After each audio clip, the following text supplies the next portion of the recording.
I would then just be happy that we are starting.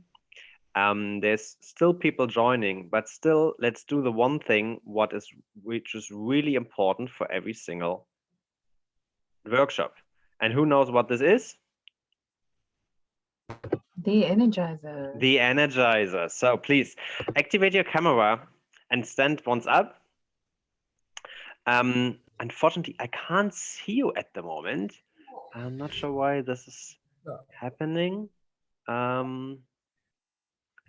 But okay, I hope you can see each other. It makes more sense if you go into the gallery view, so that you can see as many peers as possible. And what we always do is we stand up and we push again our hands against each other so that we put some pressure in it and we feel, yes, we are existing, we are here. And what we then do is we share the pressure that we have with our peers. So we try to touch our peers next to us. Very nice. And then we push our hands once again together. Do some things. And then touch our neighbors. Great, thank you very much. Great to have you. It's great to have such a big round of 26 people. I think it's one of the biggest rounds so far at all that we had. So I'm gonna have to create some more boards on Miro then. So okay, no pressure then. Today I'm very happy to have Henry here, but before I hand over to Henry, let me actually explain you what all of this is about. So product peers, for everybody who's here for the first time, myself, I had a challenge, and I found this challenge as well. Many product managers are having, especially in Germany and especially in Berlin, where we started. And the challenge was, okay, who to discuss product questions with, especially if your organization is rather small and you don't have other product levels managers on your level. Even if you are in a huge company, the more senior you become, the less people you will have on your level again to talk to. Worst case, CPO. So I see you, Rainer. Who probably has this as an issue as well. But what all of us drives is how to become a product leader. And this network this community is made to be helping us to improve and putting each other into the front when we are all mentors and mentees at the same time, because we all have unique experiences that can bring each other forward when we share them. And for today, we will have a Miro board, and I will send out the link in a second, because today Henry is going to give an input. Who is Henry? Henry Latham is actually already here, and he has like me, he has started as well in Valencia. That was one of the interesting things, and where we met each other, it's the ProdMBA, which was or is a very successful now course for product managers and aspiring product managers to understand what it really is about product, which is mostly customer obsession. He's very obsessed with customers. I think the design background, which is very strong, working as a head of design formally, really gives him a push into this direction. But he as well has a strong understanding of business needs and strategic thoughts. That's why we are looking into a strategic field today with the so-called MVO. And the one of the why product peers and the ProdMBA are so connected is that actually I use the MVO to validate whether there is a need for something like product peers. And I did this without even knowing what product peers could be. But I validated the offer, and that was so helpful. I think that is a tool that all of you should at least understand. And today I'm very happy to hand over now to Henry that can explain you a bit more about it. Awesome, thanks for having me. Recognize quite a few faces as well on the call, which is nice. Jakob, who's in the next cohort as well. So sorry, Richard, do you want to pass over the Miro link? And whilst everybody is just opening up Miro, open the link, don't go exploring too much. And I'm just going to give a very quick intro to what the MVO is, what strategy is, why, more importantly, why it's really important. And then we're going to go into a really hands-on workshop for the rest of the session. So if everybody just we'll pause for a minute just to make sure everybody has the link open. So the link is now sent in the chat. Awesome, right? Seeing some people appear. If everybody just gathers at the top, there's a slide, maybe a surprise to you right at the top. Awesome. And excellent. Just follow me if you can. Otherwise, just go right to the top of the board, and you'll see. I think you can share your screen as well, Henry. Then it's maybe easier. Yeah, sure. If anybody is lost, excellent. I'm going to have to stop your screen sharing. Excellent. Okay, cool. Nice one. Let's jump into it. So, firstly, what is the MVO? The MVO is called a minimal viable offer, and essentially this is the output of this workshop that we're going to do. Right? MVO is really important because it means that rather than jumping to a solution, we need to understand actually like what are the usually one or two really important things for our customer on a high level, what are their deeper needs before we even think about a solution. Very common mistake, even by very senior people, is to jump into a prototype or what we call an MVP, or usually just a full solution. Biggest mistake you can make. So we want to avoid that. So MVO is the output of this workshop. MVO is essentially a representation of a product strategy. What is a product strategy? A product strategy is not like a plan. It is not having a backlog or a roadmap. A product strategy is essentially a framework for making decisions. If we have a good, compelling, coherent product strategy, it should be very clear what we're focusing on versus what we are not focusing on. Why is that important? Because we need to be very specific with who we are serving and how we are going to serve them, what value we deliver to them. Companies survive when they don't do this. Think, big corporations, but at some point they are going to be disrupted. So we want to be very focused on who we're trying to serve. We're not trying to build every feature possible and service every need. It's generally a losing strategy. Shockingly, and this is why product strategy is so misunderstood. And actually I saw this same thing said by Marty Kagan in his new book. Very few companies have a product strategy. Very few companies. Either they simply try and build everything based on a waterfall approach, or on the other side, they say, well, let's just listen to the customer. So they try and build everything that, that comes through from the customer without being focused. When we are focused, as with anything in life, it means we're going to deliver more specific value and ultimately more results than for the customer, and also more importantly, as importantly, for the business to help the business survive and thrive essentially.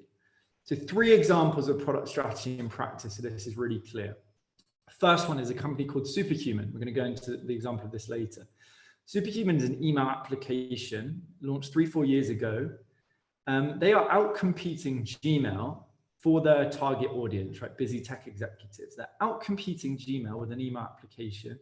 They are able to charge $30 a month per customer because they are so focused on who their audience is, what they want, which is lightning fast email, that they are able to do that, right? It sounds crazy. The idea of charging $30 a month, but they're doing it, and they're doing it very successfully. They have a waiting list of, last time I checked, around 750,000 people, right, on the waiting list for that application. Second example, like our case, right? We bootstrapped the business from 0 to 6 figures last year in just 10 months by being obsessive over hands-on practical learning and hands-on guidance and mentorship. We do these 2 things. We don't worry about having, HD videos and like the perfect case studies. It's not what we're about. It's not what our target customer cares about. So we obsess over those things. That's why we're able to attract people. It's why we're able to convert people. And it's why we deliver good value to them, or strong value to them, because we understand that these things are important. These other things are not. Richard is a great example of having put the MVO into practice, not only in developing product peers, right, having a strategy there, but also, in your role, Rich, you said recently coming into a new company, rather than just saying, right, let's build whatever the CEO says, coming in, defining 9 MVOs as a team in a workshop, validating those with 5,000 survey responses, and then rather than focusing on 9 things, honing in on the 2 or 3 things that the customer really cares about. And I would be very surprised if you don't see really strong results from that over the next few months. Right? That focus, really, really important.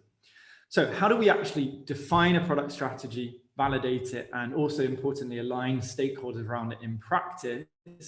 The key with strategy, it sounds really complicated and this high level thing. It's on the surface, it's not, right? There are advanced points of strategy when we're looking at further down the line, right? How do we, how are we leveraging data infrastructure, AI, these kinds of topics to build, really high value products or launch new high value product. But usually it's just about the fundamentals, just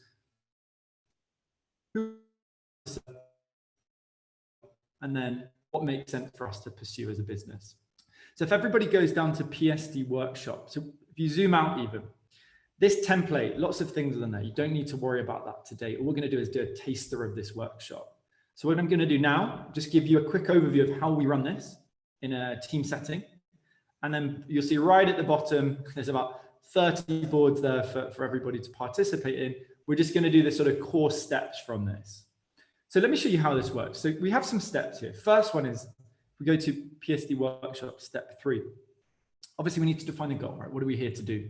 Define a strategy. So the first exercise there is going to be then understanding who specifically we're trying to target.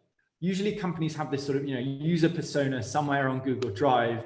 It's rarely used, or it's rarely actually informative and useful to use. So firstly, understanding who specifically we're trying to serve. Second step, if you go over to the second board, sorry, step 4 and 5, just defining problems that they face and then prioritizing what we think are the acute problems. Next step is simply as an example, say we start with our niche and we go 3 levels down to be specific. So maybe we start by saying, okay, we want to help people working in tech. We then go, okay, let's be more specific. What about tech executives? Third level, what about busy tech executives? Maybe they're all busy, but emphasizing the busy as a specific group of people, right? So busy tech executives.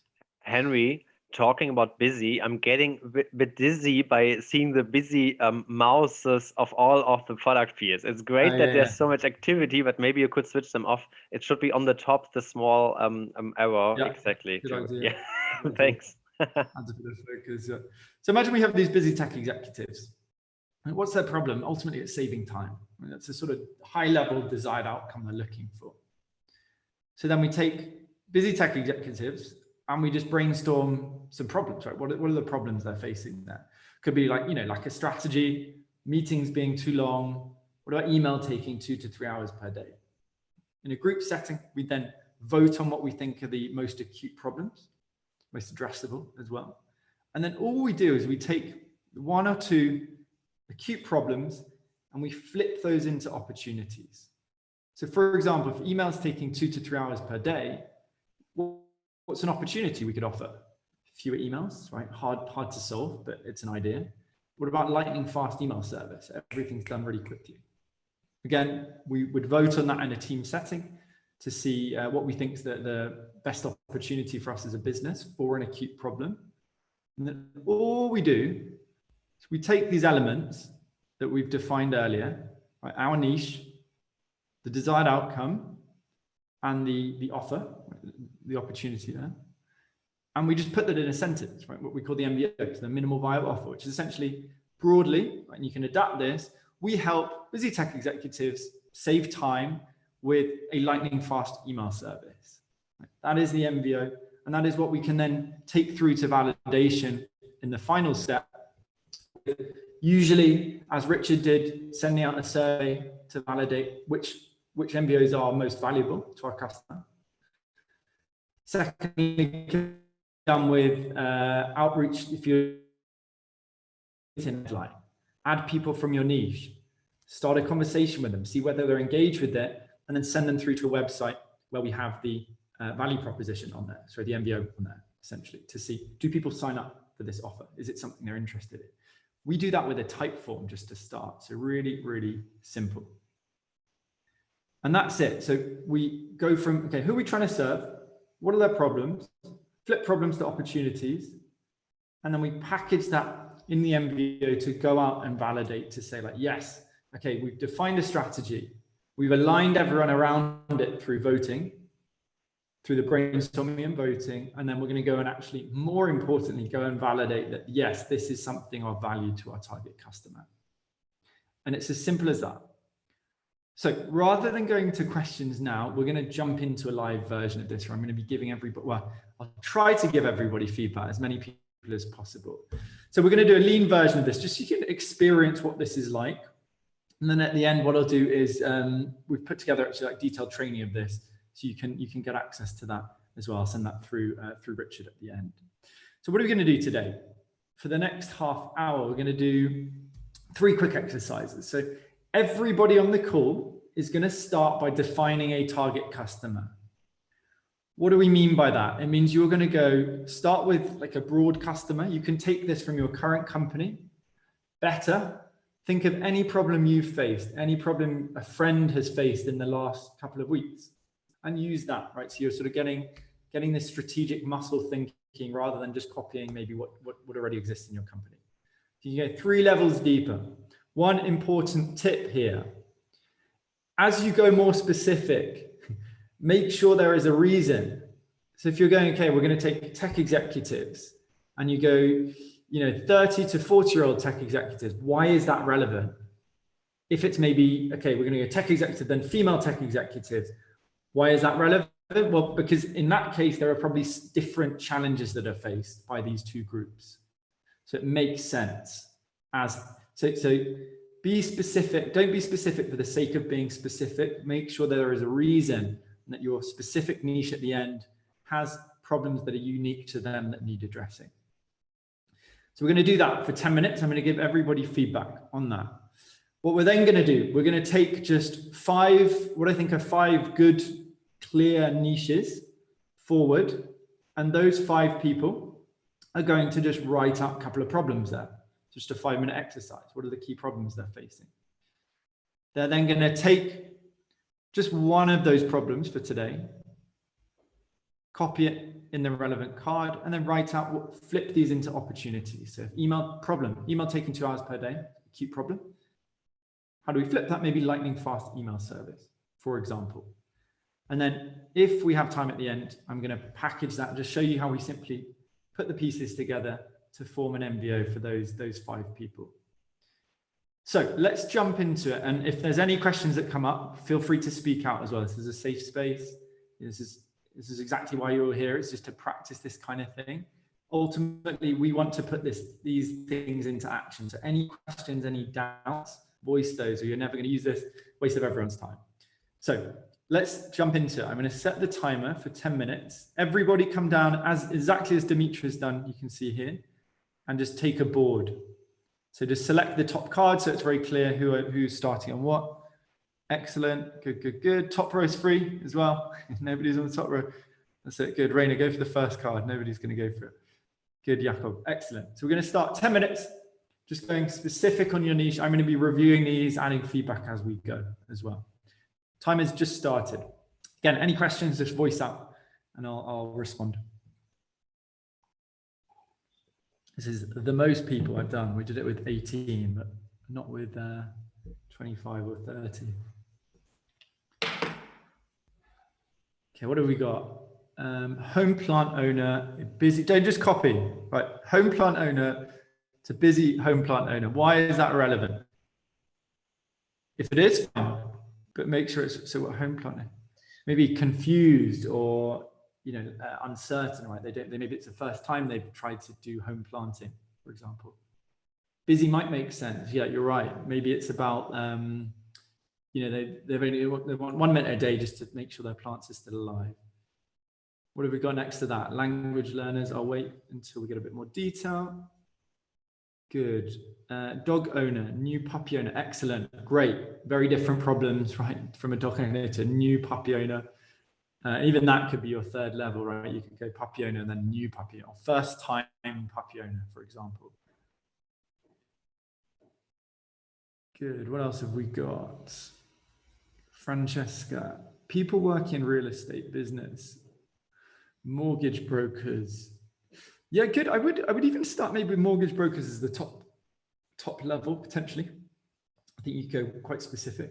Let's see what we've got here. Mortgage brokers working within a company. Yeah, maybe go more specifics. I feel like that's maybe most of them. What's unique about that ultimately? And why, what are the implications of that? Good. Kim getting started. Entrepreneurs, yeah, good. Lots of subgroups, lots of problems in there to solve. Dimitra, what have we got? Parent expats in Germany. Excellent. And even the top level is nice and specific. Non-German speaking parents in Germany. Excellent. I mean, you could obviously say, you know, non-German speaking first-time parents in Germany, just to emphasize that they don't have a clue how to navigate the system. But no, very good already. Commune employees. So commune employees who are not decision makers. Yeah, commune employees. Yeah, I think, yeah, as long as you go specific on what the problems will be in the third one, that's fine. I don't know the problem space, they're not that clear on it. Okay, let's go back to the home plant owner, whoever guest builder is. So home plant owner, uneducated home plant owner. Good. Uneducated over. Good. Great. You're emphasizing the sort of key, empathizing with the situation there. You get a really clear picture of what the problems they're going through. Language learners. Third, language learner. Language learner.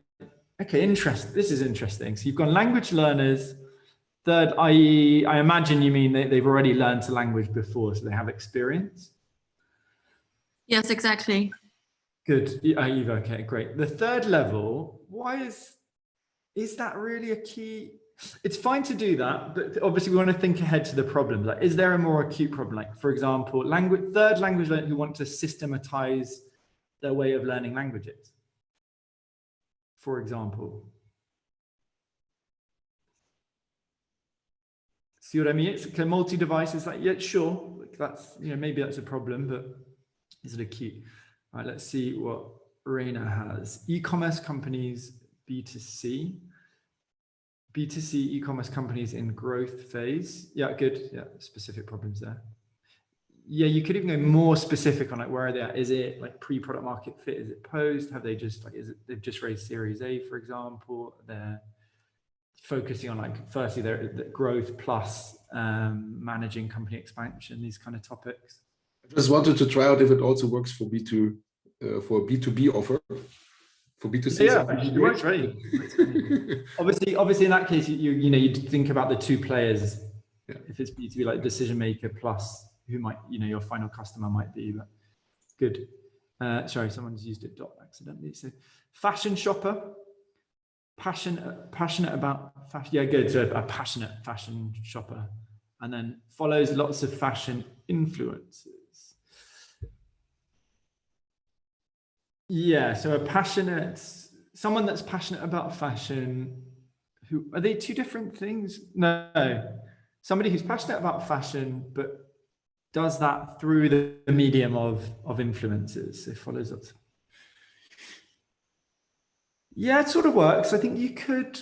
Yeah, that's that's fine. That's fine to start with. You could even go a few levels deeper actually on that third level. Sorry, I'm not sure who that was.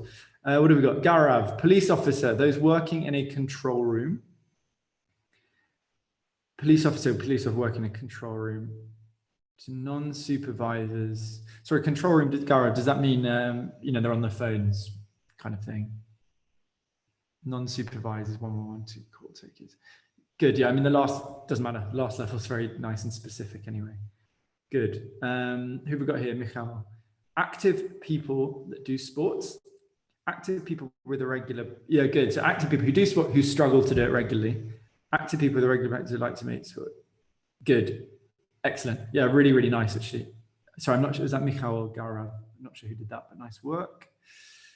Good, who else have we got? Francesca, who haven't I looked at? Just shout out. Kim, here we go. Entrepreneurs, expat entrepreneurs. See, that's an interesting one because you could see there being problems related to like, registering a business, but not necessarily that they face the same problems or broadly. So let's see the last one. Extra struggle. Yeah, excellent. Great. You've already done it. Sorry, one step ahead. Expat living. Here's this one. It comes up. We've had 2 of these in the last cohort. Expat living in Germany, non-German speaker, unsure of how the healthcare system works. Good. Excellent. Big problem, but not sure it's one you want to pursue. A bit of a headache. Who else have we got? Sorry, that I've missed out. Journalists, dog parents. Yeah, so the puppy one, great. First time puppy parents, good. Widespread content consumers, people who binge watch. This is a very interesting one. It's a niche, right? People who binge watch, and then consumers who want to control the habit of binge watching. Good. Yeah, I was about to say, it's a problem they're not aware of, which makes it very difficult. So no, nice, very clear. Okay, good. What I'm actually going to suggest we do is, just with 2 minutes left, rather Henry, than that's amazing that the product peers are so quick. yeah, no, no, I gave more than enough time, but I wanted to give a little slack with 30 people. What I'm going to do in this case is I'm actually going to let everybody vote. So give me 1 second. So I didn't think we'd be that quick. But the other thing also is thank you, Richard, for getting everyone to use Miro previously. So everybody is comfortable with the tool. So what I'm going to do, top left of that board, you are going to see lots of dots appear. What I'm going to do is give everybody 1 second, maybe not, they've disappeared. Give me 1 second. Whilst I'm doing that, everybody review the third level of ideas. Right? So look at everybody's final niche. What you are going to do in a second, once I move the dots across, you are going to have 2 votes. You're going to place your 2 votes on what you think are good, clear, specific, relevant niches. Right, so you're going to vote on the 2 votes. You can place both on one niche, or you can place, each on different ideas. Sorry, 1 second. My dots. Here they are. Disappearing for a second. Excellent. Sorry, ignore these that are up here. So if you go to the board on the left, you're going to see lots of red dots appear. Finally, everybody take 2 dots. And you're going to place them on the niche. I'm going to give you just 3 minutes to do that. And then we're going to go with the last 20 minutes. We're going to go into the, sorry, I'm just going to copy paste these again. So we've got a load of them. So just 2 votes, nobody cheat, please. And then we're going to go into, we're going to take the 5 most voted and we're going to move forward with those for the MVO. Place them on the 3rd card, top right corner if possible, so it's nice and easy to find them. Oh, we've got Azada here as well. How's it going? Good. Make sure you read all of them before you start. There's a few in the bottom row. There's a few top right as well, top left. Don't vote on the example. Obviously, nobody has done that so far. Good, good, good. Yeah, really active. I'm just going to screenshot this actually, sorry. This is a great, fun to see. Awesome. Cool. Excellent. Okay, so just 1 minute left for voting.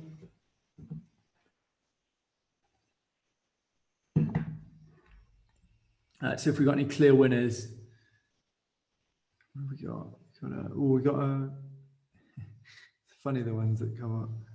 Right, I'm seeing a couple. Interesting.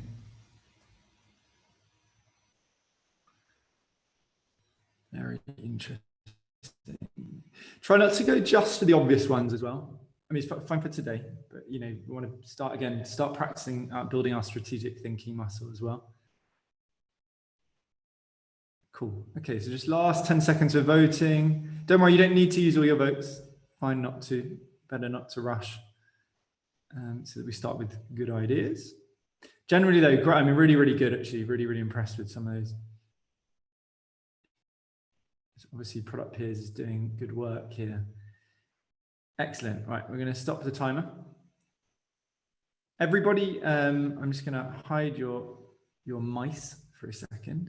So I'm gonna take 5 ideas that are most for, I see there's a lot of biases because these are all grouped right in the middle. It's a tendency for people to zoom in on them. No worries though. So I'm going to take these. What have we got? We've got 5 votes. Okay, full-time single. Yeah, I'm going to take, I like that idea. I'm going to take it across. Give me 1 minute. I'm just going to copy across. everybody feel free to gather on the next board on the right. So whoever's got full-time working single mums, you're going to be doing some problem statements in a second.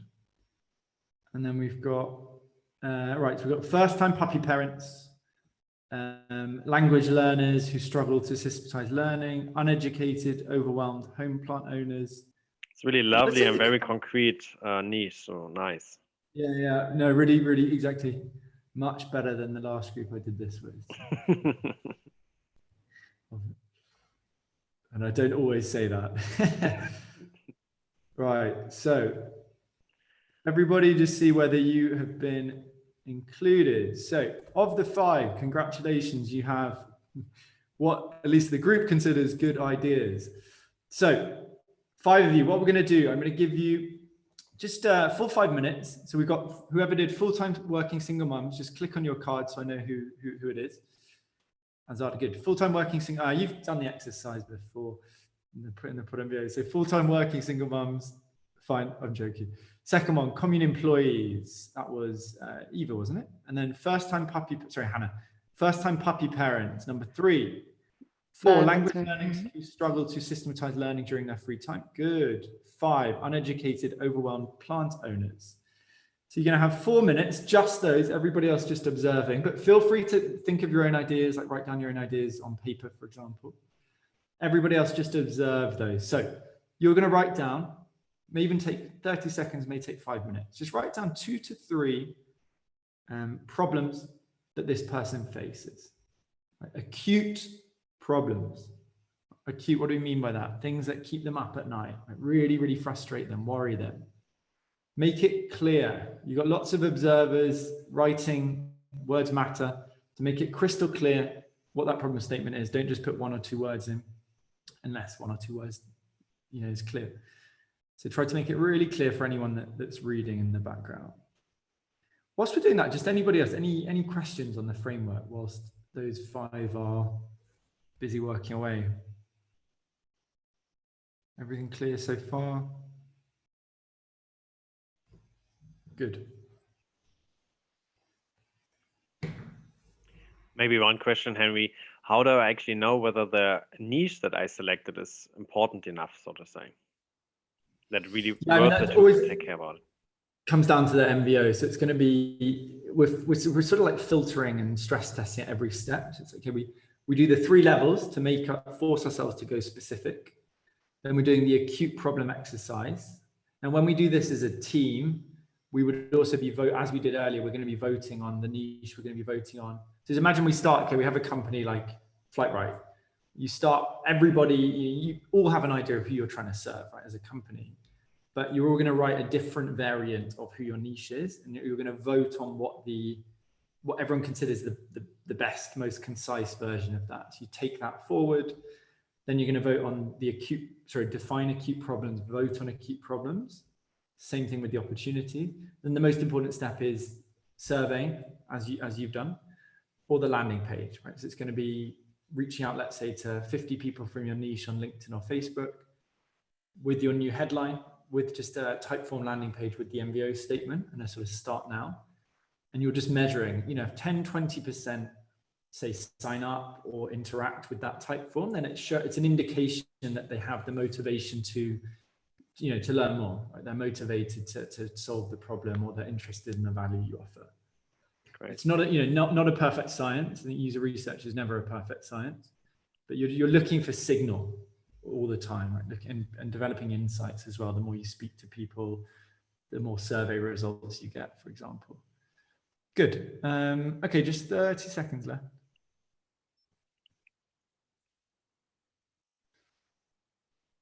Okay, excellent. Now, because what we usually do, I get everyone to vote and say, what's the most acute problem for each row, but because some of these are very specific and require some sort of domain expertise, like I've got no idea about commune employees looking for social impact initiatives, wouldn't know where to start. So I'm going to allow the person who wrote the problems to now select what they consider the most acute problem. And secondly, what they also think is addressable. right? So, you could write problem would be, let's say, climate change, massive problem to solve, too big to solve in one thing. Like, what specific problem might you address within that? For example, busy tech executives, busy. What within that can we address? Is it email? Is it meetings? Is it being clear on the strategy across the company, for example? Right, so select your most acute problem and then just copy it across to the next board where we're going to flip the acute problem to an opportunity.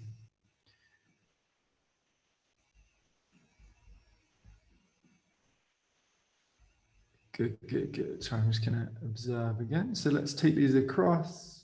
Good. Yeah, you guys are super fast. Hannah's beat me to it. Excellent. If anyone is stuck doing that, let me know and I'll help you. Who have we got doing the board? Sorry. So who's the top one? Azada, is it? Yeah, good. And then second one, Hannah. Who's number 3? I am Rasa. Rasa, okay. Number 4. That'll be me. So Eva. And then who's the 5th one? Alex, that's me. Hey. Alex, cool, nice. Good, congrats on your good ideas, everyone. So what we're gonna do now, final group exercise. All you're gonna do is flip the problem to an opportunity. Example at the top, we're taking an acute problem, like email takes 2 to 3 hours per day. We're flipping that. What are the potential opportunities? Well, what about fewer emails? What about lightning fast email service? We're not thinking at this stage, what can we deliver on? What is feasible? We're obsessing over the value that we want to create. If we get the value right, we can work out further down the line, like how we deliver that. If we don't get the value right, we run into the biggest danger that any company faces. 70% of startups fail because of this, which is ultimately not solving an acute core problem. We have to get very good at identifying value, obsessing over value. So 3-minute timer, and you're just flipping the problem into an opportunity. It might just take a few seconds for you, that's fine. Just think about the wording, making sure this is clear. Remember, we're going to be pitching this externally to a customer, a target customer. So make it compelling as well. Excellent. Whilst you're doing that, I'm going to, if anyone wants to just follow what I'm up to, I'm going to be flipping the problem into what we call a desired outcome. So what's the sort of core problem there? For example, saving time for the superhuman example. So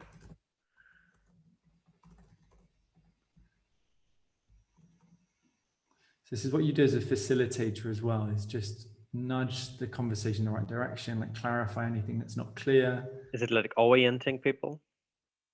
Yeah, so what we're trying to do is we're trying to not make the mistake of thinking about specific features or concrete solutions. It's what is the value? What is the core problem that is, the core desired outcome that somebody is looking for? So for example, ultimately for busy tech executives, saving time, having time to do other stuff. For parents feeling overwhelmed with so much info, it's making confident, informed parenting decisions, for example. Again, we're just flipping these things. Difficult to find right now. So what And just to mention that everybody else can as well do this on a pen and paper as well. While we are doing this with 5 users exemplary, you can still do this on your own if you want to continue.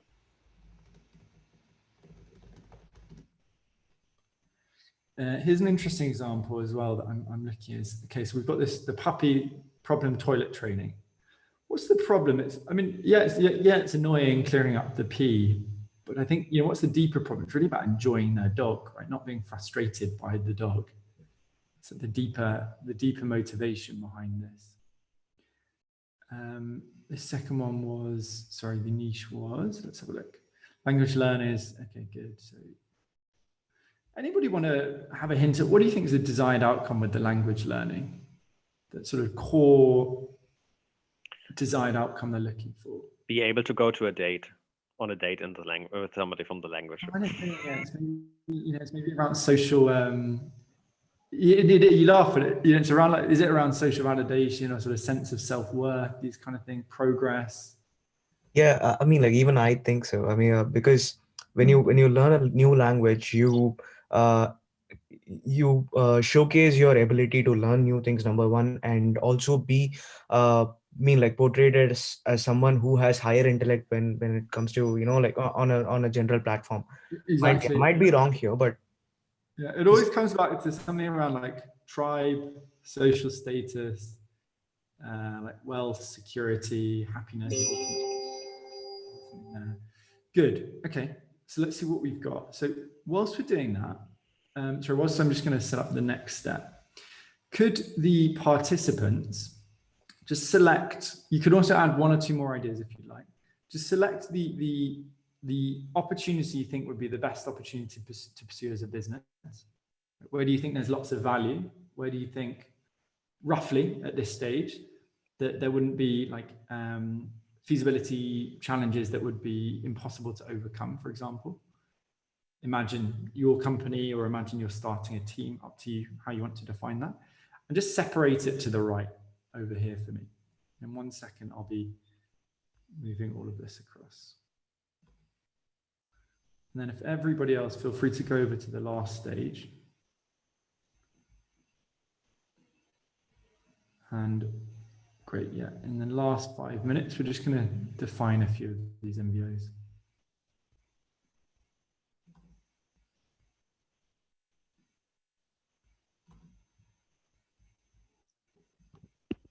Excuse me, so what should we do? We should just move one of them to the right, or? Yeah, so sorry, so which opportunity do you think would be the best to pursue, the best opportunity as a business? So that would be two things really, delivering the most value to the customer and also to a business. If you want, actually, sorry, you can do exactly what Hannah's done, which is really helpful. Just move it over to the final board, to the MVO examples.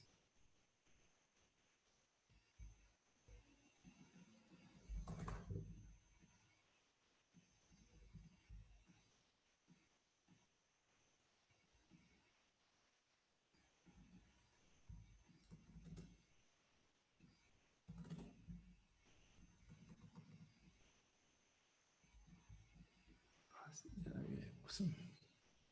Great, nice one, excellent, excellent. Yeah, feel free to just restar those as well. Okay, so I'm just going to make sure these, so we're going to go through these, just make sure they're a bit more coherent in some cases, and then I'll talk about what we would do next with these. So remember the example at the top, right? We've taken, what is the niche? What is that core desire? This is such an, if you take one thing away, it is, what is the problem behind the problem? So busy techies, it's not about, I need to filter lots of email, it's saving time. So we help our niche, busy tech executives, achieve, make, do, etc., whatever the verb is, save time, for example, with ... whatever our offer might be. So a lightning fast email service. Azad is one, excellent. Let's go through this. So we help full-time working single mums make, and all of those things are important, right? Because full-time working has unique problems. Single mum has unique problems. A mum has unique problems as well. So really nice and specific. Make confident, informed parenting decisions with curated parenting info. Good. You can make this maybe a bit more compelling. Like info doesn't make someone go like, wow, this, I've got to check this out. It could be curated parenting, like tactical or tips or tactics or training, for example. Maybe something that sounds a bit more exciting, but the idea is great. Good. Second one, so this was Hannah, wasn't it? So we help commune employees who are looking for social impact initiatives. For this case, obviously, we're just going to shorten this a little bit. And ideally, we're going to be constantly compacting these things, right? For today, fine. You're just starting out with it. So we help, let's say, commune employees looking for social impact initiative. So yeah, we don't need to see that because we've included, so commune employees who are looking to have greater social impact, I think is the big thing, like a massive social impact. With 3 to 5 initiatives per challenge. So what do you mean by that? 3 to 5 recommended initiatives per challenge. So the challenge is in the direction of like it's hard to find them. It's you don't know where to look for them, and then if you find them, there's a lot of them, and how to know which ones are relevant and high quality and so on. So I guess from their perspective, they just if somebody could magically select a handful, and they don't have to go through everything themselves. That's the idea. So it's similar to Azada. It's like, you know, curated relevance. Yeah. Initiatives, I suppose. Sorry. Yeah. Yeah. So let's cut this and make it a bit more specific. Cool. Good. Third one. This is Rasa, was it? Or is number 4? Ivana. Rasa is correct. So I know you're putting your hand up in the background. Anyway, sorry. So we help first-time puppy parents. Actually, good phrasing as well. It sounds nice. We help first-time puppy parents. I mean, do you think that's right? Enjoy their dog? Maybe we could phrase that better, of course, but I think that's the idea, ultimately. Yeah, I think like have a well-behaving dog, have a good relationship. But I think, yeah, it's good. Enjoy the dog. It's good. Yeah, good. I get what you're trying to do. It needs to be more concrete and specific. You know, ultimately, you want someone to read it and they go, wow, this is me. Yeah, I want this. And then, oh, that sounds really exciting. Think of these 3 steps. Providing answers to their burning questions. Yeah, good. We could be more, you know, maybe you could have this as your headline, and then in the second line on your website, you'd be more specific about like what is the vehicle. So for example, by Friday guidelines. to be, you know, like with a nice, you know, a step-by-step puppy guidebook, for example, that kind of thing. Just making it more concrete and tangible. But the value is good. Excellent. So the 4th one, we help language learners who struggle. So we help language learn. It's sort of implicit. So language learners who struggle to system. We help language learners. I mean, we could say frustrated language learners. You know, I think you can also talk. Ultimately, it's about speed to accelerate progress with a platform, a language. You're too wordy. You've lost me already. So, platform for language peers on the similar to match and communicate. Not sure what match and communicate is, but what is it ultimately? It's with an interactive peer-to-peer platform. Would that make sense?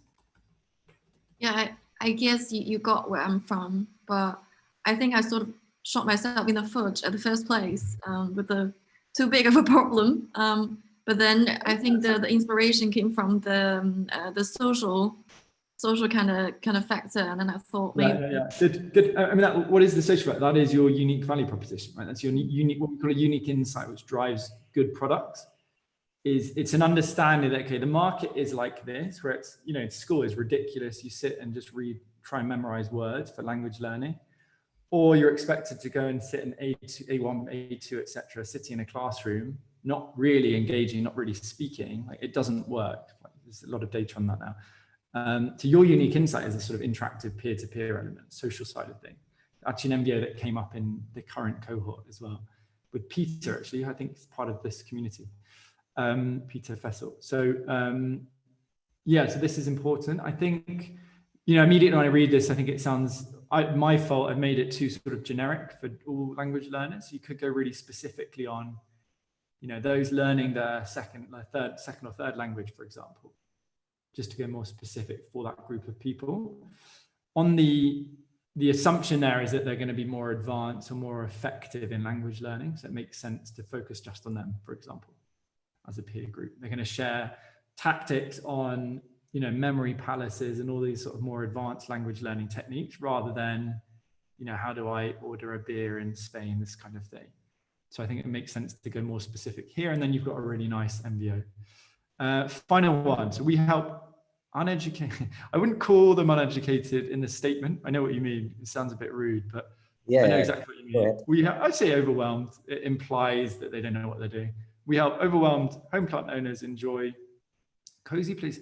I'm not sure that's the desired outcome. Is it more around feeling like they're capable Or is it about, you know, are you right? Is it about this sort of creating a calm environment? Exactly. I mean, especially with home office, etc., you want to live in a place where, right, you enjoy it to work, to live, and dying plants are not a part of that, right? Yeah, so sort of green, you know, you get this kind of idea, right? Sort of a calming green environment. Yeah, that's great. This kind of thing. Good. And then final one with proactive plant care support. Yeah, good. Proactive plant care support with.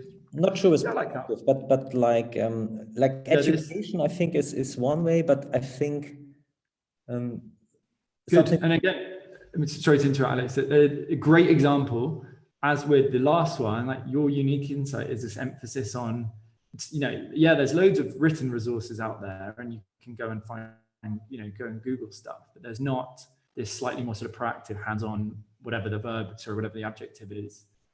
It's really, really nice. Yeah. And again, what do you do when it comes to, you know, the important thing with this is recapping what we've just done, right? You have your MVO to validate, yeah, people care about this thing, right? They've got this problem and they like the opportunity. It seems interesting to them.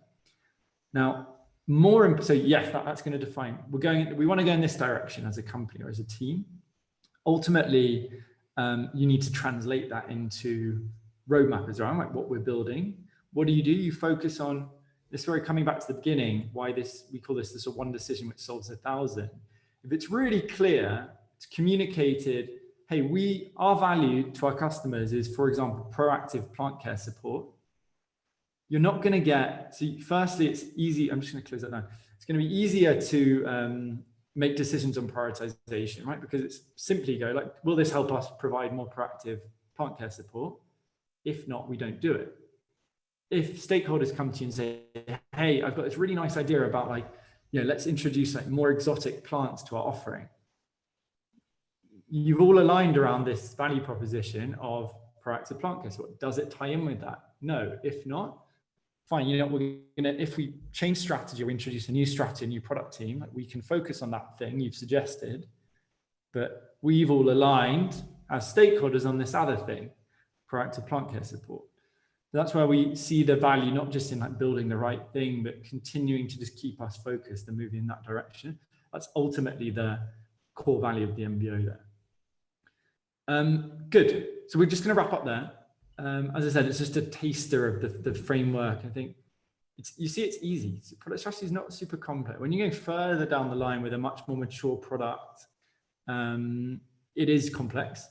But most companies, 90% of companies from my experience, colloquial experience, miss strategy, right? They do not have a clear framework saying like, we think this is important, this other stuff is not important. Good. Richard, I suppose over to you for the last 5 minutes. That was perfect timing. I think it was exciting to see really 5 well-defined MVOs already being created in this short amount of time. I was really excited to see all of this happen. May I ask you one question? So when I send this now out to all the users, how do I know whether this is really something that resonates? So how much, let's say, responses do I expect to say, yes, this is valuable to continue? Yeah, good. I think there's 2 approaches, as I said. I think if you're starting from scratch and you don't have users, there's a process. I have a YouTube video on this. I think if anyone's interested, reach out to me on LinkedIn and I'll send that through. Ultimately, it is about easiest way to do this, depending on your customer order, change your LinkedIn headline to your MVO. Do a soft connect, so you just add them without any message, any reason. And then you can reach out and be like, hey, I'm looking into problem space X. Here's what we're thinking about building. We're thinking of offering this, add your MVO. Would you be interested in talking more about it? Right. So first thing, are people starting a conversation with you? Good, shows they're interested. Can you get user interviews with them? On the user interview, are they getting frustrated? So we have a great example, like Nitin is one of the students looking at US healthcare. He has people visibly angry on the user interviews he did in week 1 and 2, because it's such a pain for them. It is such a frustration. That signal, right, that this is a good thing. If you then further down the line put that, you have your LinkedIn page, or you simply have a website, with your MVO can be literally a Typeform welcome page. If you run, let's say, Facebook ads, or you do direct outreach, again, do people go onto the website? Do they sign up if they're asked to input their email? Do they complete some survey questions? Again, all these frameworks, we've got a YouTube video for that. Again, it's signal versus noise, right? If you're getting 0 responses from 100 people you reach out to, it's obviously not compelling. If you are, getting 10, 20% response rate, great. It shows people are interested. Great. Time is scarce, there's not a distraction. So it's not an exact science. It is not, but it's really great, and I can say yes, it really works, because first I started with a niche which really didn't have any problem at all. So the problem that I thought was acute, everybody told me that's not a problem. So you can really get answer without and needing to go large scale. So thank you for this. To sum up the session of today, I would be very happy if we could answer the session survey so that we can improve our offering. It would be amazing if you could share to especially one female product manager what you've learned today, because we want to be product peers to be a very diverse network. While we already have quite some female product managers, I think we can be better. And for next week, we have go into the regular format again of an open space. So you can bring a topic, a problem, or an issue that you would like to talk about, or you just join a discussion about the issue of another peer.